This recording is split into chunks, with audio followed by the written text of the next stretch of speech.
show you. So what have you heard about shadow work? What would, if somebody asked you about shadow work, what would you think the definition would be? Well, kind of like self-help, sort of. It's more of a, well,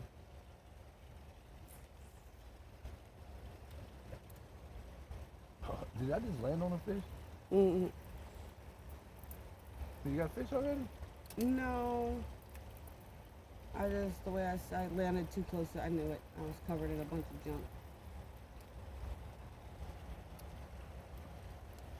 No, I don't think that's pretty close to what the definition is that's rolling around right now.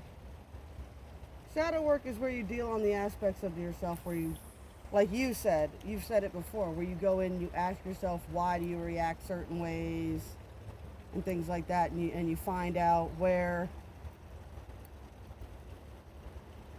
yeah, where you overreact because of old trauma. You know what I'm saying? Yeah.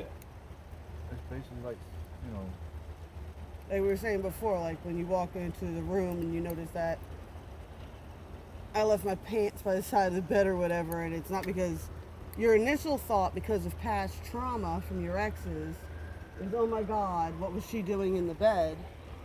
Versus, you know what I'm saying? It takes you an actual second to reset and go, oh wait, no, she's not her. yeah. You know? It's just like, Yeah, all up in the way again. oh, I didn't. You're just filming the pond.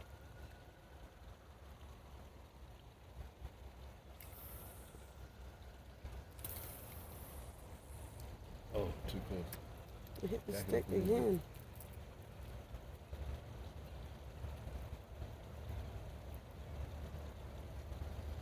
But yeah, I mean, that's kind of like, well, it's like this.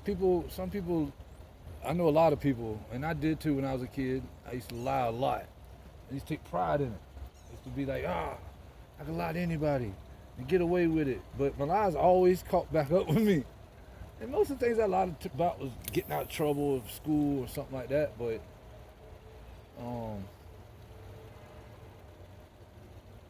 but yeah, we told stories, lies and stuff, and we back each other up. We both know we're both lying, and done all that when we was kids and whatnot. But That's then like, later, when I started doing my meditations and started learning about all this, and I started studying and trying to figure out who I am, I realized that I'm not a liar. I'm actually not very good at it. I used to think I was, but if you think about it, now that I had time, I always got caught. Never really got away with it. And I'm like, well, I guess I ain't a good liar at all. And I did a whole lot of questions about myself, like, well, if I ain't a liar, am I greedy? Am I a greedy person? Am I selfish? Every night I'd ask myself another question and I'd meditate on it and answer myself honestly. And every time I did that, I tore one little layer off my mask that I was wearing all these years that I didn't know who I was. I just running around acting like I did, being a little cocky teenager. And that's how I found myself, was to like be honest with myself and ask myself a question every night. Oh, you got one, baby? Oh, you got a bite. You had a bite. It's gone now. I'll take one of them little ones to see it. Well, that's it. And But it was funny because once my mask came off, once I did all that, and I walk around, other people, I could see their mask on clearly. And it was like, almost like a little power in a way. Once you take your own mask off, you see everybody else's mask. Hey, hello, a fish. You trying to catch some fishies?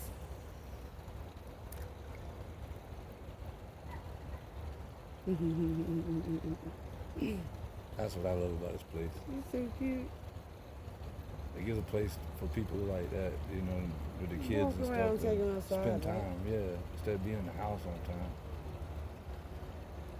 Well, that's it too. I think there's a lot of trauma response that a lot of people are going through right now, where they're so used to being able to go out and distract themselves all the time that being forced to sit with themselves, and they're like, all these people are depressed because blah blah blah blah because of COVID, because they're stuck in the house, because of this, because of that, because they can't.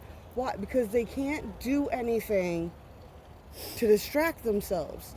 And these people were absolutely dependent on being able to go out and party and distract themselves from the world, which is fine. Everybody should have some sort of outlet where they can distract themselves.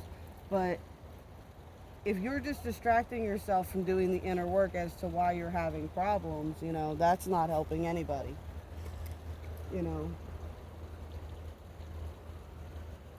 Distracting never cured anything. It's okay to take a break from self-work every now and then, but to completely distract yourself is a different story. I don't know, shadow work has a lot of stuff going with it because, like, especially for females, as we were talking about earlier, there's a lot of females out there, like, when they go through their big shadow works, it's like they find themselves single at an older age. And when you first enter the dating field after, like, being married or being out of the dating field for a very long time, you kind of get immediately irritated with men. Because because you're looking all of a sudden, before you weren't paying attention to it because you were taken, now you're all upset because it's, you feel like everybody's only looking for that one thing and everything's so superficial. I know a lot of women go through a whole I hate men phase in their dark night of the souls. I know I went through it. And then you did too. I went through all whole hate men too. I mean women too. Both. Yeah, you hate everybody at some point starting. I'm not prejudiced, I hate everybody. I'm not sexist, you hate everybody. Well, no, be serious though, I don't hate everybody, but there is some people that irks me. But also I look at it like, they just ain't woke yet. I gotta look at them like children. And especially ones that act like children. And I gotta look at, like, I guess, I can't let someone else's life and decisions define me. And if they're not willing to change, then I can't make them change. Like, nobody's gonna make me change.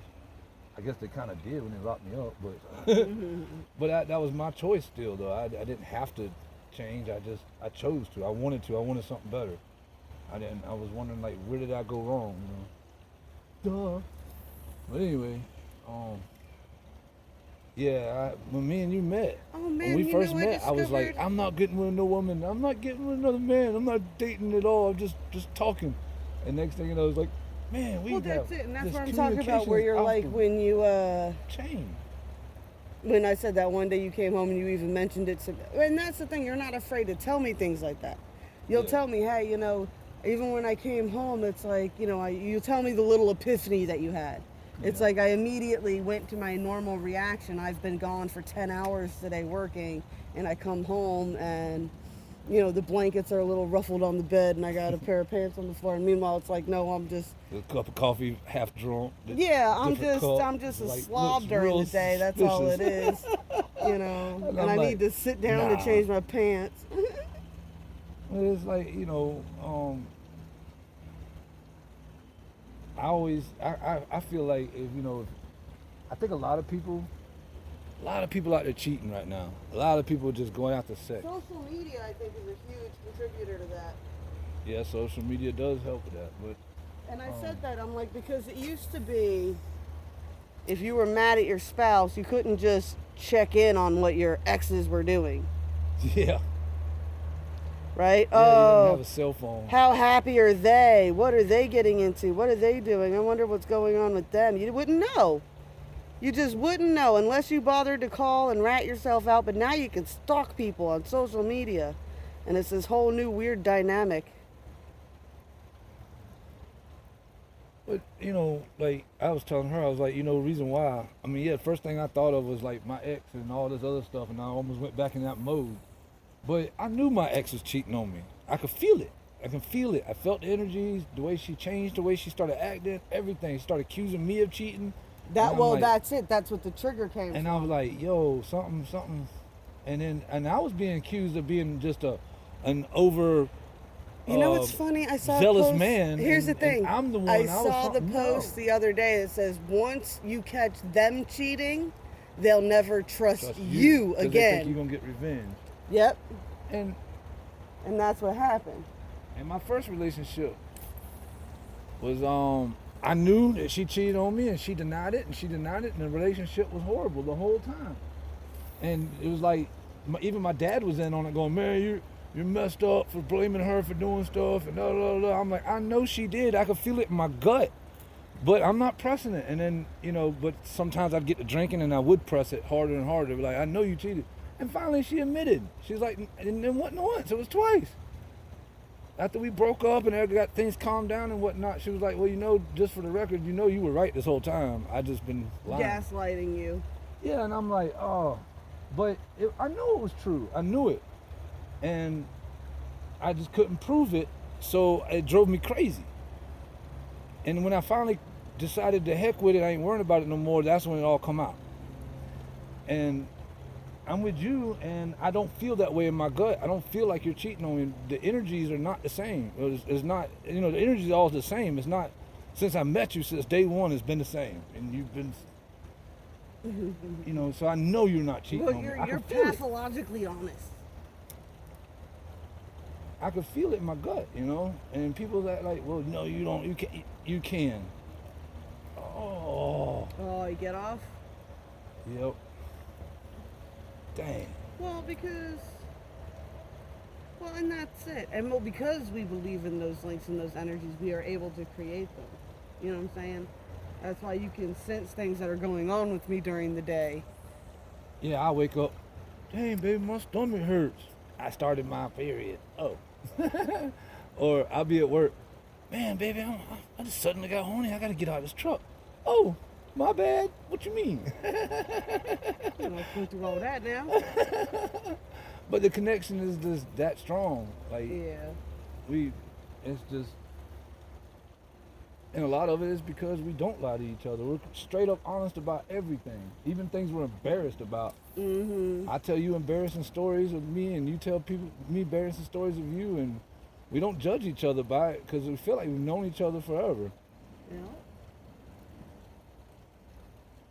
Best thing if you're looking for somebody, find somebody that's like into the same things that you are, and talk to them first. Don't, for a while. Well, that's the other thing too. A lot of people are Quit so looking, they'll find you. gung-ho to just find anybody and jump into a relationship with them. It's like, dude, we talked nothing but talked on the phone for months before we met in person. Yeah, it did feel kind of awkward when we met in person. I was like, I don't know what to do. Yeah. You were like, wow. You're like, yeah. As soon as you looked at me, you were like, you are nervous. I was like, yeah, I'm nervous. But I haven't been on a date with somebody I don't know since back in almost 15 years. Absolutely terrifying. Meanwhile, you're like, I've only been dating for 6 years and it's been a bad experience the whole time. Yeah. It's been a horrible experience. It's been a horrible experience. Like, I don't even want to date no more. I don't want no woman. I'm just going to do my thing and do it for me and my child, and that's it. And And then she was like, me too.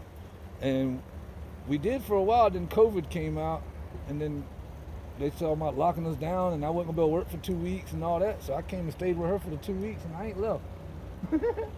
Been here since March 20th of last year, 2020. Was it March 20th? Yep. Oh, you should have better at remembering dates and stuff than I am. It was 2 days before your birthday. That's right. I was joking the whole time about how I was getting myself some D for my birthday. But I'm just picking up my birthday present and my quarantine supplies.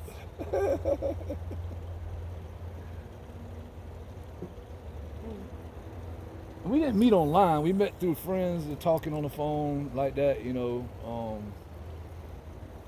know people she knows, and she knows people I know. We just never met. I know we've told this story on video before, but I don't think we ever posted any of the videos. Yeah, we don't post everything. But, yeah, no, I met him over the phone on my first husband's girlfriend's speakerphone. who happens to also be my second husband's little sister. Because I'm all kinds of Jerry like that. That's what me and my friends call. We call that showing your Jerry. What? Owning that everybody got a little Jerry going on.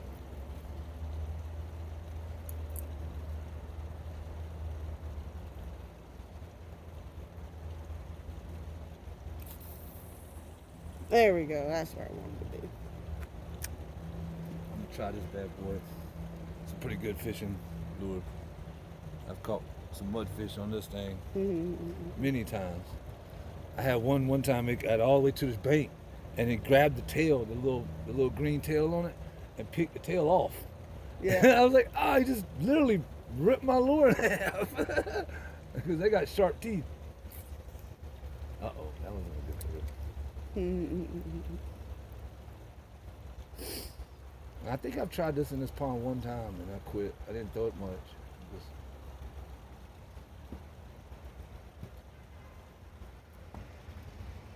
And we have our fights and we have our arguments, and then later we apologize and be like, you know what, that was stupid. Like our cow argument. That was intense. Let me tell you, when two Aries got their mindset and they're fighting, oh my God. It could be something stupid like cows. Oh my God, one of my vegan friends sent me a documentary about how abusive the dairy industry is for cows. And then I'm trying to tilt to this one. He was just like, I've worked dairy farms. There's nothing like that. We're nice to our cows. I've worked 5 different dairy farms. I've worked 5 different dairy farms for like 2 years. And then I had to hear all the stories about all the cows he fell in love with over the years. And then there was this cow, Dopey. And she was so awesome. And then there was this cow and that cow. Crip. And the bull almost killed you because you got your foot stuck in the mud. That was scary. God, dog. You can't show him fear.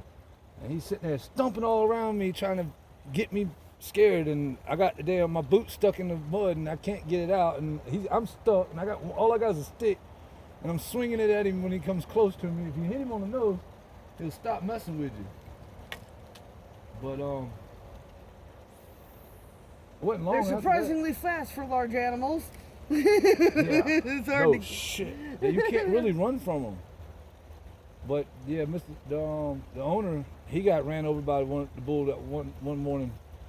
About killed him. They got rid of the bull then. It was like, no more. You're too aggressive. Do artificial assimilation. But he said he's like, most of the time, the bull usually gets aggressive after a few years, and you can't do nothing with him. He's just only good for breeding. You can't have him in a herd. In a herd with the rest of them, because he's going to hurt somebody. He gets too big and gets too cocky and starts knowing he can do that. And once he starts learning that he can be like that, and ain't nobody gonna do nothing, or can't do really anything, then they start becoming aggressive. I don't remember if he said 2 years or 5 years. But yeah. And that's like, y'all was trying to tell me I'd say, the you dogs know what? get I mean, I would put that as the years. definition of a bullheaded man. After you've been in a relationship with them like 2-3 years, suddenly they're like, oh, well, you ain't gonna go nowhere, you can't go nowhere, then they get stupid aggressive for no fucking reason. You have to bleep that out. Oops. You know, and I guess women would get like that too. Whenever you get to the point where you don't think, you know what I'm saying, they can, Yeah, because my ex, she got worse and worse and worse and worse. Started out great. But every line crossed led to another line being crossed. And it just got worse and worse, and she realized I wasn't leaving, that I was going to stick with her and all this. She got worse and worse and worse. I had to finally just leave her. Then she tried to play little games with my heart and everything, and I was like, no, I'm people done. Who are aggressive. I've given you chance after chance.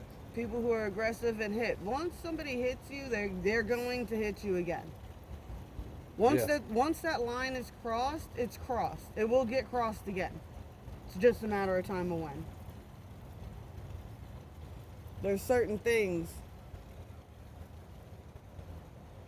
Now, I don't know so much about cheating. I guess it depends on the whole dynamics. Now, someone goes out, gets wasted, accidentally sleeps with somebody one time at a bachelor party or something ridiculous. You know what I'm saying? Yeah. That's one thing. But if your partner's cheating on you with somebody from like their past that they had a relationship in, and there's like all kinds of feelings and stuff like that, no, I don't think you're ever going to get over that level of cheating. Exactly. And especially if they do it in your house. Damn, I wasn't far enough at all. We can catch more fish on the other side of the pond, but we figure we make it difficult on ourselves. Yeah, there's a bunch of little fish over there, though. I want to catch me a big one out of here so I can say we finally caught a big one out of here. Well, I caught a picture of my bass that I caught out of here. Yeah.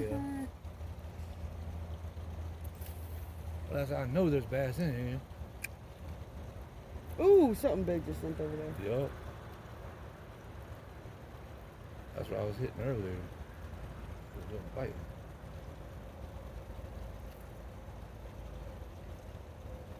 I take it ain't no mudfish in here, but I've heard bass hit these too.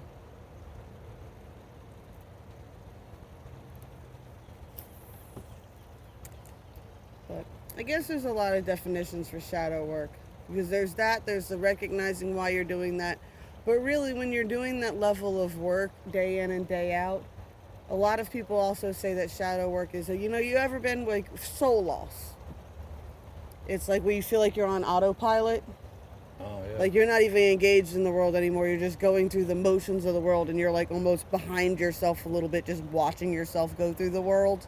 Mm-hmm. And that's a level of shadow work too. Because then, when you're just letting yourself run on autopilot, you see how everything's actually responding around you. And when you suddenly become unresponsive to people, that's when you suddenly realize how your reactions were important to other people's storylines. You know what I'm saying? When you stop responding to them in the same way whenever they make you angry or mad or whatever, and all of a sudden you stop responding in those ways and you're just very detached and left out, that's when you start realizing that they needed you to act crazy to be part of their narrative. You know what I'm saying? And then once you understand that, then you can start changing those cycles. Let's try this little booger. This is something I rigged up when I was a little kid. I never caught nothing off of it. I don't know why I'm going to try it now. I'm all cocky because I caught a couple bass now. Am I in your way? You want to switch sides? No, you good. I'll cast over that way. You good. I was fixing to put a little hook on it and put a worm on it too. But no, Yeah, I think that's look like good. it. What do you think, babe? That's good. I don't want to go too terribly long on this. It's just watching us not catch anything. Oh, damn. And nothing else Damn it. Get off, motherfucker. Look, I caught something. Look, I caught something. Yeah, stick fish. Stick fish. Nah, man, we had thought about going to a bigger pond and actually catching some real fish, but it's supposed to rain at any point.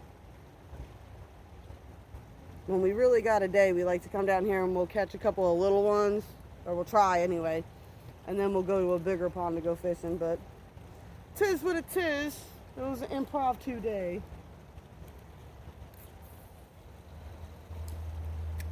But yeah, I've just been getting a lot of questions about that lately from people, and I just figured we'd make a little something about it.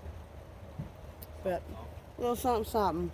All right, y'all. We love you. Blessed be all those who walk these weird and windy paths with us. We'll talk to you later.